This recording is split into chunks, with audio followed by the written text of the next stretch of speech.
Les amis, bonjour à tous, j'espère que vous allez bien et que tout se passe pour le mieux pour vous. Le Real Madrid à domicile a remporté son match, a pris les 3 points contre Las Palmas 2-0. C'était un match et surtout une première mi-temps très drôle. Très drôle la première mi-temps et une deuxième mi-temps. Bref, c'est un match où tu n'as pas été inquiet. La seule inquiétude c'était de savoir jusqu'à quand t'allais rater.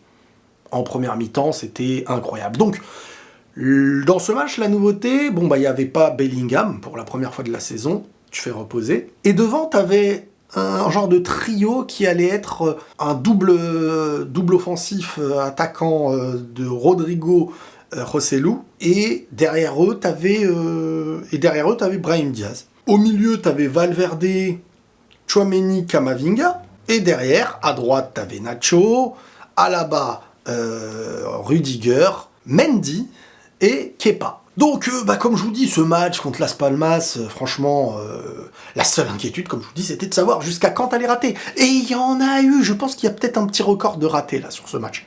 Je sais pas c'est quand la dernière fois que le Real a autant raté. Alors, les gens me diront, oui, mais ils se sont procurés des occasions. Ouais, mais c'est Las Palmas en face, les gars. Alors, c'est bien, ça y est, t'as gagné 2-0 et tout. Mais si on doit parler de certaines choses, à un moment donné, tu sens quand même la différence. Je dis pas ils ont mal joué, attention, j'ai pas dit qu'ils ont mal joué.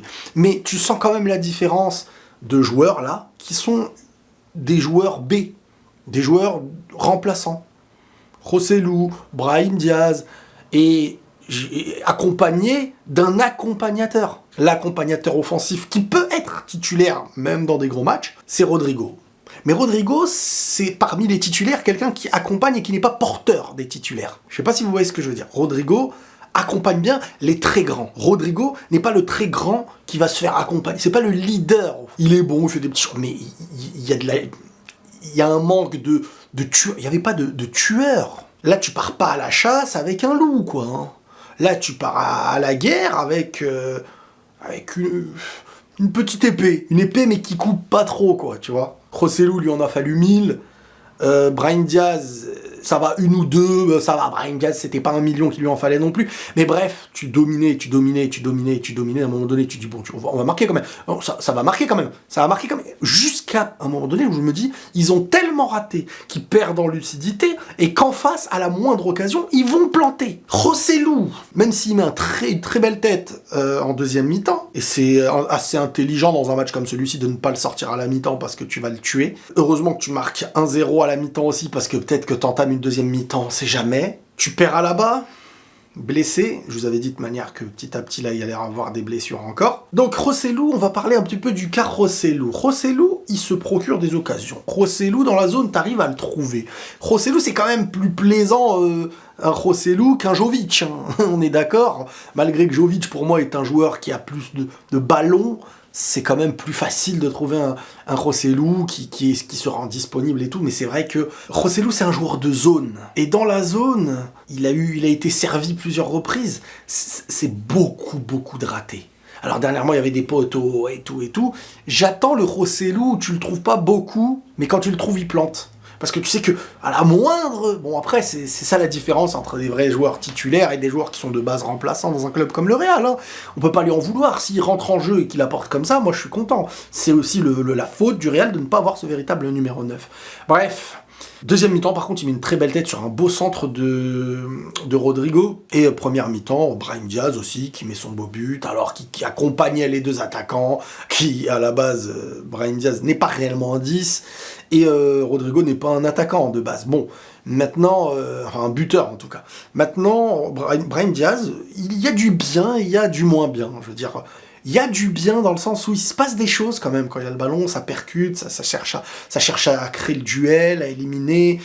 Maintenant, tu sens que c'est une fois sur 3 où il peut parfois... En fait, il y a des moments où il faut quand même être juste et tu sais pas quand il va être juste, tu sais pas quand il va passer. Il est capable de faire une très belle action comme capable de faire un truc assez bébête. Et au Milan, c'était un peu ce qui se passait. Des fois, on pouvait lui en vouloir. Quand je dis on, je parle de ceux qui supportent Milan. On pouvait lui en vouloir d'être hasardeux, de tenter quand faut pas, et à la fois c'est bien, mais moi je veux le voir jouer en fait. Quand il n'y a pas les joueurs, pour moi il faut le faire jouer. Maintenant, Valverde, quand il est sur son côté droit, moi je trouve que je sais pas, À un moment donné, ce gars, il va se positionner sur une aile. Hein. Même si son jeu n'est pas sur une aile, il va pas être... on connaît, voilà, ça va être à base de 1-2 et de profondeur. Mais il a ce truc sur le côté qui me rappelle un peu la période Ligue des Champions, quand il joue à droite, même en finale de Ligue des Champions, quoi. Ce truc où il y a des différences et des dédoublements. Vraiment, pour moi, quand il n'y a pas Carvajal, c'est lui qu'il faut mettre en DD. Surtout que le Real, en championnat, les DD, ils montent assez haut, parce qu'ils sont souvent face à des équipes un peu moins fortes. Donc il y a plus de facilité de se retrouver plus haut et d'offrir des vrais dédoublements. Et les dédoublements dans Valverde, c'est quelque chose. Ensuite, Alaba se blesse. Je sais pas qu'est-ce qu'il a, je sais pas jusqu'à quand. Et t'as Lucas Vázquez. Encore en arrière droit. Franchement, j'en ai marre. Vous pouvez pas savoir à quel point... C'est pas lui, hein, encore une fois. Mais qu'on le mette dans ce poste qui n'est pas son poste. Il est un joueur, un milieu droit ou un attaquant droit. Arrêtez, ça y est, il a dépanné quand il n'y avait plus rien. Maintenant, ça y est. Tu peux mettre Nacho...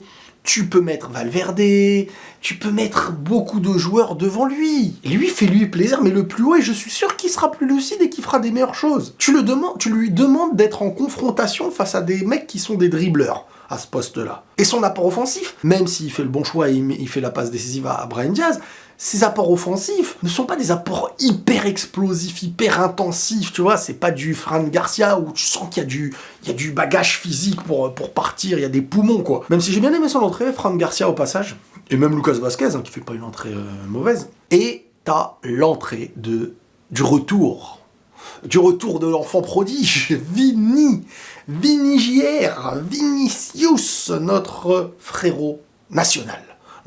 Vinicius de retour à Madrid, Vinicius qui retouche un peu le ballon. Alors, il y a eu des petites séquences techniques qui ont fait du bien, et il y a eu des petits gâchis, et il y a eu des belles actions, mais tu sens que quand il est là, tu peux le servir en profondeur, il peut y avoir des 1 contre 1, il peut y avoir des 2 contre 1. Tu sens que voilà, le mec, il est présent, et on le veut titulaire pour le prochain match contre Girone, parce que le Real n'est pas premier. Le Real n'est pas premier, les amis, c'est Girone, qui a battu Villarreal. Hein. Franchement, je m'y attendais pas sur ça. Maintenant, on va pas se mentir, alors ils peuvent peut-être battre le Real, qui sait, mais on va pas se mentir, Girone, ça tient pas premier jusqu'à la fin de la saison. Et ça me rappelle la dernière fois, il y a 2 ans, ou je sais plus quand, pareil avec la Real Sociedad au début de saison, et tous les gens me disaient mais tu vas voir. Je disais les gars, je peux vous parier tout ce que vous voulez, que jamais de la vie en mars, t'as un Girone qui aura la régularité d'un Barça, d'un Real, voire peut-être même d'un Atlético, à moins que vraiment ils se positionnent 3e ou 4e, mais jamais 1er ou 2e. Donc là, le Real, tant qu'ils sont devant le Barça, et oui, ils sont revenus, moi je vous avais dit, ils n'allaient pas revenir et tout,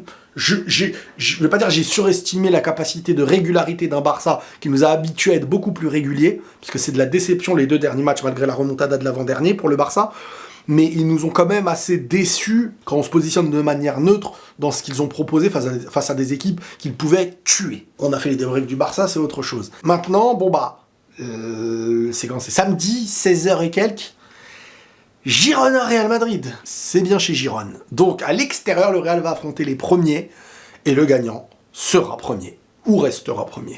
Les amis, prenez tous soin de vous, et la paix sur vous.